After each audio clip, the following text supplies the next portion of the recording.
Bill में वक्फ को बचाने के बजाय वक्फ को बर्बाद करने का वो बिल है। इस बिल के जरिए से बीजेपी वक्फ को खत्म करना चाहती है। मैं नरेंद्र मोदी को चैलेंज कर रहा हूं, जो वक्फ अमेंडमेंट बिल लेकर आया है वो उसके खतरात क्या है, उसके डेंजर्स क्या है, और उस बिल में वक्फ को बचाने के बजाय वक्फ को बर्बाद करने का वो बिल है। और हम लोग वेरियस उसमें प्रोविजंस बता रहे हैं, जो बिल के जो क्लॉजेज हैं उसका हम जिक्र करके बता रहे हैं कि ये इस बिल के जरिए से बीजेपी वक्फ को खत्म करना चाहती है और वक्फ प्रॉपर्टीज को खत्म करना चाहती है। इससे मुसलमानों के फ्रीडम ऑफ रिलीजन में फर्क पड़ेगा। इससे आर्टिकल 25, 26, आर्टिकल 14 का वायलेशन होगा। तो ये पूरी कोशिशें की जा रही हैं पर्सनल लॉ बोर्ड की तरफ से, और फ्यूचर में personal law board public meetings भी करेगा और उन तमाम अपोजिशन पार्टी के लीडर से भी मुलाकात करेगा जिन्होंने वक्फ बिल की अपोज किया है, जैसा कि वाईएसआर पार्टी भी है, उन्होंने भी पार्लियामेंट में उसको अपोज किया है।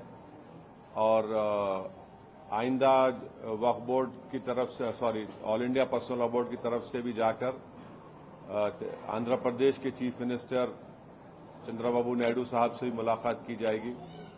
और बिहार में जो all India Muslim personal law board के जो जिम्मेदार लोग हैं वो वहां पर भी जेडीयू के और हमारे चिराग पासवान साहब से भी वो लोग मुलाकात करके इस वक्फ बिल के बारे में बताएंगे। कल किस तरीके से रेवंत रेड्डी जी की प्रतिक्रिया जो है वो आपने क्या बोले? तो सीएम रेवंत रेड्डी तो हमको बताए कि ऑलरेडी पार्लियामेंट में कांग्रेस के जो लीडर हैं, जो इंट्रोडक्शन ऑफ द बिल के वक्त जो उन्होंने अपनी अपोजिशन का इजहार किया था वो जनाब केसी वेणुगोपाल थे, और उन्होंने उसका जिक्र किया और हमने कहा कि हाँ हमने सुना उस बात को, मगर हम उनको बताए क्लॉज बाय क्लॉज कैसे वो गलत रहेगा। तो फिर वो बताए कि उनके ही ऑर्डर पर यहाँ पर जो तेलंगाना में एक्स मिनिस्टर और कांग्रेस के जो सीनियर लीडर जनाब शब्बीर अली साहब हैं, उन्होंने भी एक कंसल्टेशन रखा था। तो उन्होंने बोले कि हम पूरा इसको और पढ़ेंगे और उनकी पार्टी की जो सेंट्रल लीडरशिप है उनसे भी बात करके ये तमाम आपके कंसर्न्स उन तक हम पहुंचाएंगे।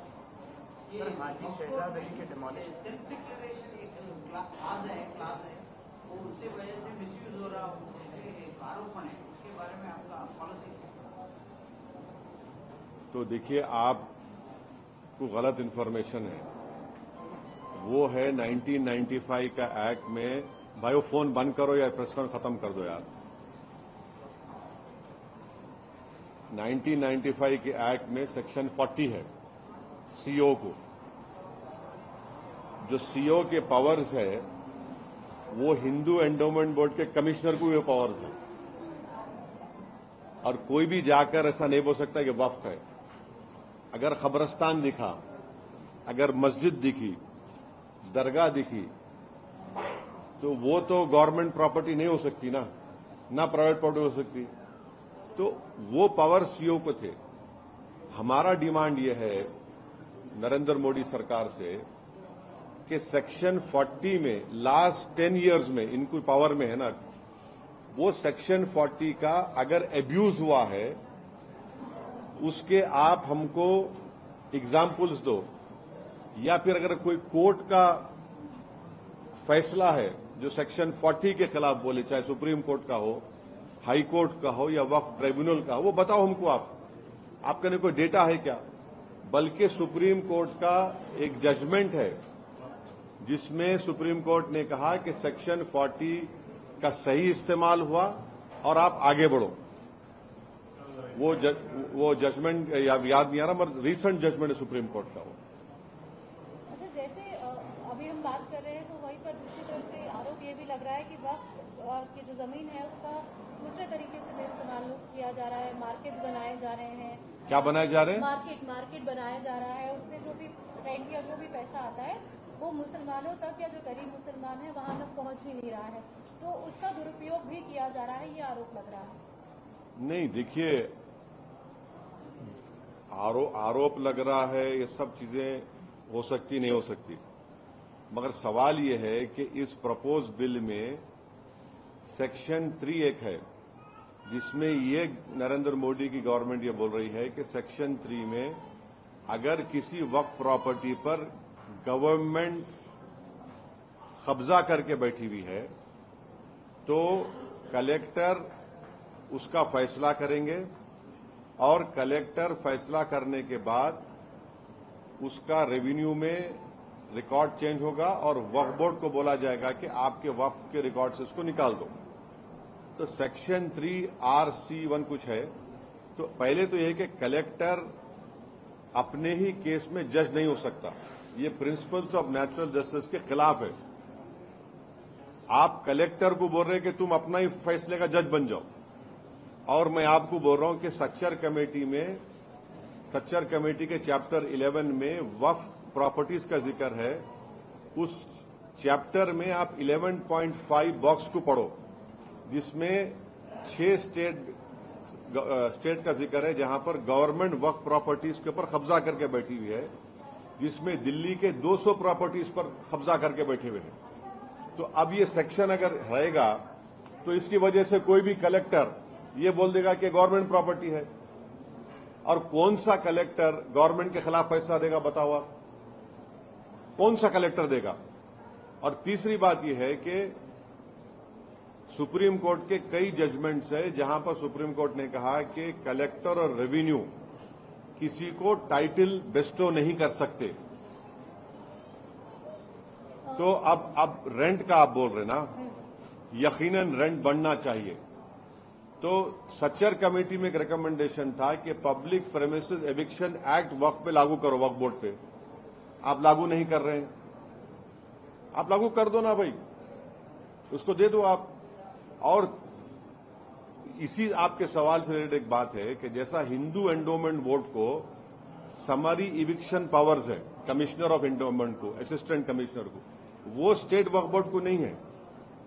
आप समरी इविक्शन पावर्स दो हमारे को, ताकि एनक्रोचमेंट निकाल सकें, ताकि जो किराया नहीं दे सका उन पर एक्शन ले सकें, या कम किराया दे रहा है। अच्छा, आप किराया नहीं देने की आप बात कर रहे हैं। मेरी एक स्पीच है 2013 की पार्लियामेंट में, जब ये 2013 का बिल आया। आपको मालूम कलकत्ता में एक प्रॉपर्टी है जिसमें कॉन्स्टिट्यूशनल हेड रहते, उन्होंने महीने को किराया क्या देते घर का? 150 रुपये। प्राइवेट छोड़ो आप, उन्होंने कॉन्स्टिट्यूशनल हेड है, 150 रुपये किराया देते हो उन्होंने। अब 150 रुपये इतना बड़ा घर में रह, कलकत्ता में 150 रुपये किराया कोई है क्या? बोलो आप, इसका जिम्मेदार कौन है? एक ये भी आ रहा है कि मस्जिद हो या कब्रिस्तान हो, उनको भी तोड़कर जो है मार्केट या कमर्शियल पर्पज के लिए इस्तेमाल किया जा रहा है, और वो कमर्शियल नहीं, ये तो आप गलत बोल रहे हैं। ये तो सेक्शन 3 में government, Modi government Waqf by user को खत्म करना चाह रही है। अब वक्फ बाय यूजर का मतलब क्या है? जैसा हिंदू धर्म में बाय कस्टम एंड यूसेज आप उसको मंदिर घोषित करते, बाय कस्टम एंड यूसेज, वैसे ही मुसलमानों में वक्फ बाय यूजर उस वक्त जब मस्जिद में जाकर मैं नमाज पढ़ रहा हूं, वक्फ बाय यूजर हो गई। दरगाह में जाकर कोई जा रहा है, वो वक्फ बाय यूजर हो गया। किसी एक सूफी की खानखा है, वहां पर जिक्र की महफिल हो रही, वक्फ बाय यूजर हो गया। खबरस्तान है, वो वक्फ बाय यूजर है, वो एक्ट है, सेक्शन 95 में एक्ट है। Modi government Waqf by user को निकालना चाह रही है। क्यों निकालना चाह रहे हैं भाई वक्फ बाय यूजर को आप?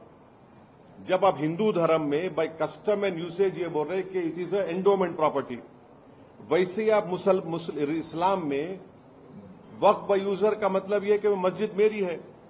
आप वो इसलिए निकालना चाह रहे ताकि कल जितने यतीम खाने हैं ऑर्फनेज है, कब्रस्तान है, मस्जिद है, दरगाह के तहत जो जमीनें हैं, उन सब को आप बोलेंगे वक्फ बाय यूजर नहीं है, ये वक्फ प्रॉपर्टी नहीं है, इसलिए हम उसका गवर्नमेंट प्रॉपर्टी बोल के कब्जा कर लेंगे। ये सेक्शन 3 का वक्फ बाय यूजर निकालने का तरीका एक ही है। ये पूरा मस्जिदों को छीन लो मुसलमानों से, दरगाहों को छीन लो, कब्रस्तान को छीन लो, और दरगाह खानखा के तहत जो जमीनात एग्रीकल्चर लैंड पूरों को छीन लो। ये असल मकसद है। और आपको एक और एग्जाम्पल दे रहा हूं, 1965 में मथुरा में कृष्ण जन्मस्थान है। 1965 में यूपी सुन्नी वक्फ बोर्ड के कंसेंट से मुसलमान और कृष्ण जन्मस्थान के लोगों में एग्रीमेंट हुआ। एग्रीमेंट यह हुआ कि जो मुसलमानों की वक्फ की प्रॉपर्टी थी उसको 8 एकड़ हम कृष्ण जन्मस्थान को देंगे सुन्नी वक्फ बोर्ड के परमिशन से। वो इशू कोर्ट में क्लोज हो गया। अब 2023 में फिर केस हो गया उसके ऊपर। तो अब वक्फ बाय यूजर आप निकाल लेंगे तो आप बोलेंगे नहीं, ये भाई नहीं मुसलमानों का। समझे मेरी बात को आप। और गवर्नमेंट क्या बोल रही कि अब रजिस्टर करना है, अगर ये 2024 का एक्ट बनेगा उसको अब जितने प्रॉपर्टीज को जितने वक्फ है उसको रजिस्टर करना है। कैसा रजिस्टर करेंगे? बोल रहे कि आप डीड्स लेकर आओ। अब मक्का मस्जिद है, मक्का मस्जिद की डीड कहां है बताओ आप मेरे को। हैदराबाद में 400 साल पुरानी मक्का मस्जिद की डीड कहां रहेंगी बोलो आप। दरगाह यूसुफैन है, 400 साल की है, कहां से डीड लाएंगे बताओ आप। बाबा शरफुद्दीन की दरगाह है, वो तो 600 साल पुरानी है, कहां से डीड लाएंगे बताओ आप। चार मीनार के सामने एक मस्जिद है, अंदर नहीं, उसकी डीड कहां से लाएंगे। अब डीड लाने का आपके पास जवाब क्या है। अब डीड नहीं लाए तो बोलेंगे नहीं आपके लिए डीड नहीं है, रजिस्टर नहीं होंगी ये। अब रजिस्टर नहीं होंगी बोलते फिर गवर्नमेंट कब्जा कर लेंगी उसका। हिंदू धर्म में कस्टम एंड यूसेज की बुनियाद पर होता पूरा। और एक बात समझिए आप लोग, देश को भी समझने की जरूरत है, खासतौर से हमारे हिंदू धर्म के भाई बहनों को, कि वक्फ प्रॉपर्टी पब्लिक प्रॉपर्टी नहीं है, प्राइवेट प्रॉपर्टी है। गवर्नमेंट नहीं दी हमको ये हमारे मुसलमान वक्फ कर दिए, जैसा बोलते ना दान दिए, दान दे दिए उसको। वो प्राइवेट प्रॉपर्टी है, पब्लिक प्रॉपर्टी नहीं है वो। आप पब्लिक प्रॉपर्टी कैसे ट्रीट कर रहे हो उसको? प्राइवेट प्रॉपर्टी है वो। ठीक है, आप रेगुलेट करिए, मदद करिए। और ये जो गवर्नमेंट बोल रही ना, हिंदू एंडोमेंट बोर्ड को, हर हिंदू एंडोमेंट बोर्ड को ग्रांट मिलता, जैसे आंध्र प्रदेश में शायद 500 करोड़ रुपए दिए। यहां वक्फ बोर्ड को क्या ग्रांट दे रहे बताओ। पूरे इंडिया में 32 वक्फ बोर्ड्स है। कौन सी स्टेट गवर्नमेंट वक्फ बोर्ड को ग्रांट दी बताओ आप। एक पैसे का ग्रांट नहीं देते आप, ग्रांट ही नहीं है। और फिर ऊपर से क्या कर रहे हैं आपके जो उसमें क्या कर रहे हैं आप, सेंट्रल वक्फ बोर्ड सेक्शन 19 है और स्टेट वक्फ बोर्ड जो है वो सेक्शन 14 में आता, 95 एक्ट में। अब उसमें क्या बोल रहे हैं कि मैंडेटरी है सेंट्रल वक्फ बोर्ड में 2 हिंदूज को मेंबर बनाना, 2 हिंदूज को। अभी क्या है, अभी कोई भी हिंदू मेंबर नहीं बन सकता सिवाय सिटिंग मिनिस्टर के। आप हमको ये बताइए। और स्टेट वक्फ बोर्ड में आप तकरीबन सिर्फ चार मुसलमान रहेंगे। अब गवर्नमेंट का प्रपोजल क्या है कि स्टेट वक्फ बोर्ड में जो मेंबर्स बनते, एक मुतवल्ली कैटेगरी का इलेक्शन होता, एमएलए कैटेगरी का इलेक्शन होता, एमपी कैटेगरी का इलेक्शन होता और जुडिशरी का, बार काउंसिल का, ये 4 इलेक्शन होते। अब गवर्नमेंट, मोदी गवर्नमेंट क्या बोल रही, इलेक्शन नहीं, हम नॉमिनेट करेंगे।